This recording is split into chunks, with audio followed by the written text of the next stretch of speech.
Hi folks, today we're going to look over how to get perfect wireframe renders for your assignments or portfolio pieces. Now, we're gonna study two ways for this purpose, which the second one is hell of a lot interesting than the first one. So without further ado, let's jump in.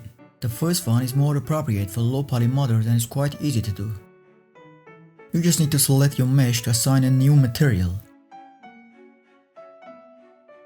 And in the shaders menu, tap on the AI wireframe option. As you can see, we have the wireframe of our model rendering right now. Go ahead and change the edge type to polygons.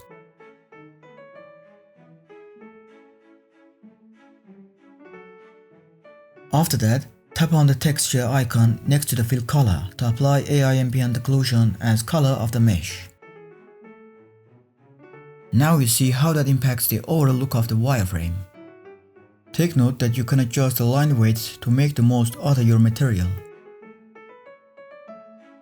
As I mentioned earlier, this approach is more suitable for low poly models, so you're entitled to ask why. Because if we enable the smooth preview for this mesh, we get this disastrous wireframe, which is certainly devastating for your portfolio. So we're gonna have to move on to the next approach. Go ahead and assign a new material to your mesh. In this case, I'd rather stick to the good old Lambert. And for its color, select the grid option in the materials menu. Now be aware that for this method, it's imperative to switch your render device to CPU.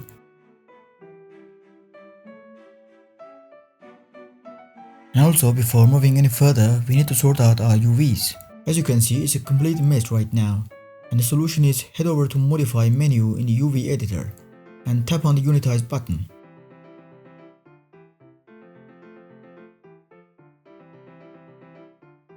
After applying that, you're gonna notice as if every polygon has its own island. Next, we should crank up the filter color and decrease the line color.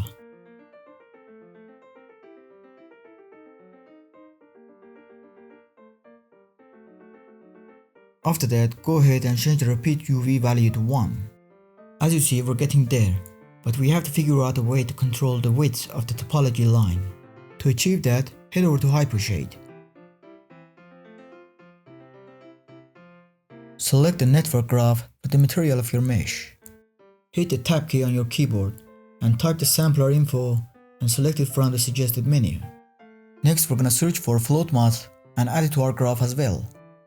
After that, in the sampler info, look for point camera Z and connect it to the float A. Click on the grid to open its property. Now you gotta hold down the middle mouse button on the float mask to drag and drop it on U and V widths. Up next, tap on the float mask and inside its property, switch the operation to multiply. And finally, set the float B value to a minus number below 1 and play with its value to get your desired look in your wireframe.